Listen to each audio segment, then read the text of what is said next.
Hello friends, आपको अक्सर रोजमर्रा के कामों में अकाउंट से रिलेटेड अनेक वर्ड्स सुनाई देते होंगे।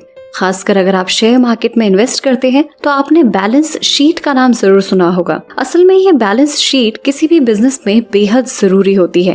लेकिन ये बैलेंस शीट है क्या, इसके इस्तेमाल और फायदे क्या हैं, एसेट्स एंड लायबिलिटीज क्या होती हैं? अक्सर कई लोगों को इस बारे में कोई जानकारी नहीं होती। इसलिए मैंने सोचा क्यों ना आज के वीडियो में फाइनेंशियल स्टेटमेंट्स के बारे में बात की जाए। फाइनेंशियल स्टेटमेंट समझना इतना इम्पोर्टेंट क्यों है? दोस्तों, किसी भी बिजनेस को समझने के लिए फाइनेंशियल स्टेटमेंट्स का यूज किया जाता है। अगर कोई इन्वेस्टर लंबे टाइम के लिए मार्केट में इन्वेस्ट करना चाहता है तो उसको उस बिजनेस को ठीक से समझना चाहिए जिसमें वो इन्वेस्ट कर रहा है। दोस्तों, जब तक आप खुद फाइनेंशियल स्टेटमेंट्स पढ़ना सीख नहीं जाते तब तक आपको खुद से स्टॉक सिलेक्ट नहीं करने चाहिए। कंपनी अपने फाइनेंशियल रिपोर्ट्स क्वार्टरली डिक्लेयर करती है, मतलब साल में 4 बार, क्योंकि एक साल में 4 क्वार्टर्स होते हैं। किसी भी कंपनी के फाइनेंशियल स्टेटमेंट्स उस कंपनी के बिजनेस और उसकी फाइनेंशियल पोजीशन के बारे में बताते हैं। ये नंबर आपको दिखाते हैं कि कंपनी का पैसा कहां से आया और कहां गया और अब कहां है।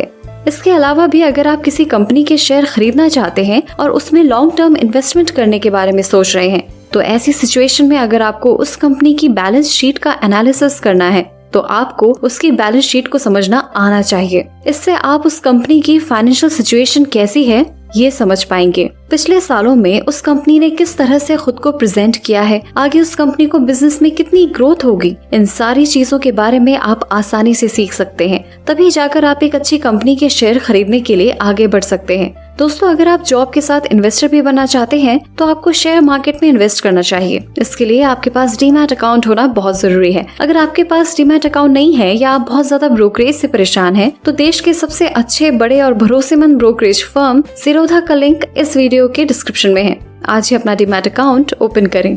दोस्तों, फाइनेंशियल स्टेटमेंट्स के 3 कंपोनेंट्स होते हैं। Number 1 balance sheet, number 2 income statements और नंबर 3 कैश फ्लो स्टेटमेंट्स।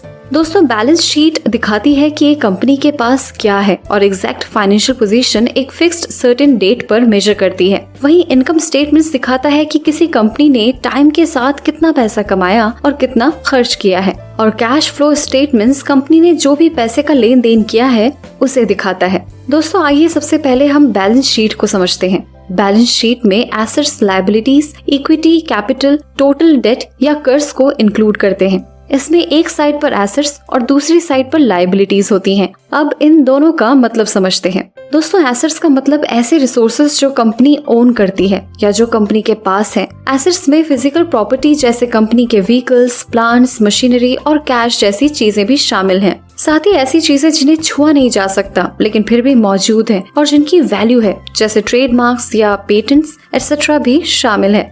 दोस्तों, लायबिलिटीज एक ऐसा अमाउंट होता है जो कंपनी को चुकाना है। इसमें हर टाइप की रिस्पॉन्सिबिलिटीज शामिल हो सकती हैं, जैसे कि किसी नए प्रोडक्ट को लॉन्च करने के लिए बैंक से उधार लिया गया पैसा, कंपनी अपने एम्प्लॉइज को जो सैलरी देगी और बाकी के खर्चे। एसेट्स को आमतौर पर इस बेसिस पर लिस्ट डाउन किया जाता है कि उन्हें कितनी जल्दी कैश में कन्वर्ट कर सकते हैं। करंट एसेट्स ऐसी एसेट्स हैं जिन्हें 1 साल के अंदर अंदर कैश में कन्वर्ट कर सकते हैं। ज्यादातर कंपनीज 1 साल के अंदर अंदर उनकी इन्वेंट्री यानी गुड्स और कैश में बेचने की उम्मीद करते हैं। नॉन करंट एसेट्स ऐसे एसेट्स हैं जिसे 1 साल के अंदर कैश में कन्वर्ट नहीं कर सकते हैं। इसमें फिक्स्ड एसेट्स को इंक्लूड किया जाता है जिनका यूज बिजनेस को ऑपरेट करने के लिए किया जाता है, जो कि बेचने के लिए अवेलेबल नहीं है, जैसे कि व्हीकल्स, ऑफिस फर्नीचर और दूसरी प्रॉपर्टीज। दोस्तों, लायबिलिटीज को आमतौर पर उनकी ड्यू डेट्स के अकॉर्डिंग लिस्ट किया जाता है। ये भी करंट या लॉन्ग टर्म के लिए हो सकती है। करंट लायबिलिटीज को 1 साल के अंदर चुकाना होता है। लॉन्ग टर्म लायबिलिटीज को 1 साल से ज्यादा टाइम में चुका सकते हैं।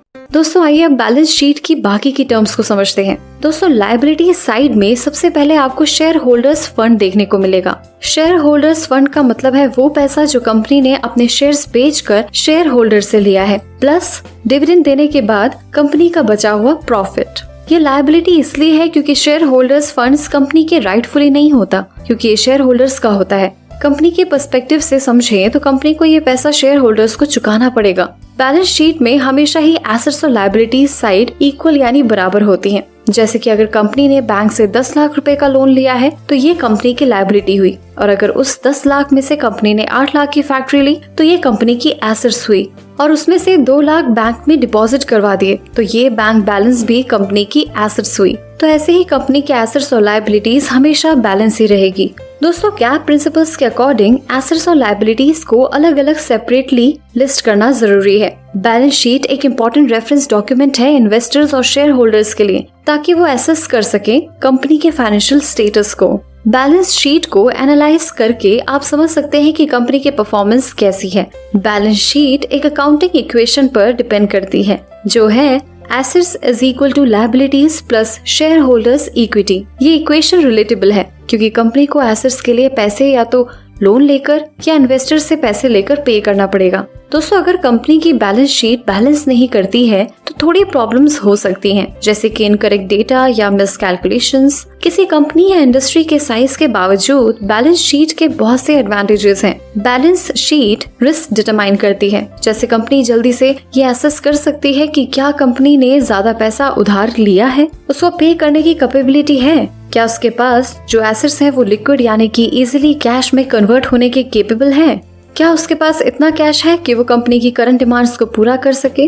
दोस्तों, बैलेंस शीट कैपिटल को सिक्योर करती है। कंपनी को अगर बिजनेस लोन चाहिए तो बैंक को बैलेंस शीट प्रोवाइड करनी ही पड़ती है। बैलेंस शीट टैलेंट रिटेन करने का मतलब एम्प्लॉइज को जॉब चेंज करने से रोकता है और नए लोगों को अट्रैक्ट करता है। साथ ही इससे कंपनी के शेयर के प्राइस भी बढ़ते हैं। जैसे कि हम पहले बात कर चुके हैं, अगर आप एक छोटे बिजनेसमैन हैं तो आप अपनी बैलेंस शीट के जरिए अपने बिजनेस में होने वाले प्रॉफिट और लॉस का अंदाजा बड़ी आसानी से लगा सकते हैं। आप इस बारे में भी पता लगा सकते हैं कि आपका बिजनेस किस तरह चल रहा है। इसके अलावा अगर आप स्टॉक मार्केट में इन्वेस्ट करने के बारे में सोच रहे हैं तो आप डिफरेंट कंपनीज के बैलेंस शीट को देखकर उनमें इन्वेस्ट करने के बारे में सोच सकते हैं। दोस्तों, इसी टॉपिक पर आगे की वीडियोस में बात करेंगे, तो बाकी की बातें टू बी कंटिन्यूड। दोस्तों, वीडियो पसंद आया तो लाइक का बटन जरूर दबा दें और हमसे जुड़ने के लिए एफर्टलेस जीके को इंस्टाग्राम पर फॉलो जरूर करें और ऐसे ही काम की बातों के लिए चैनल को सब्सक्राइब करें। साथ ही साथ डिस्क्रिप्शन में दिए लिंक से सिरोधा या अपस्टॉक से अपना डीमैट अकाउंट ओपन करना ना भूलें।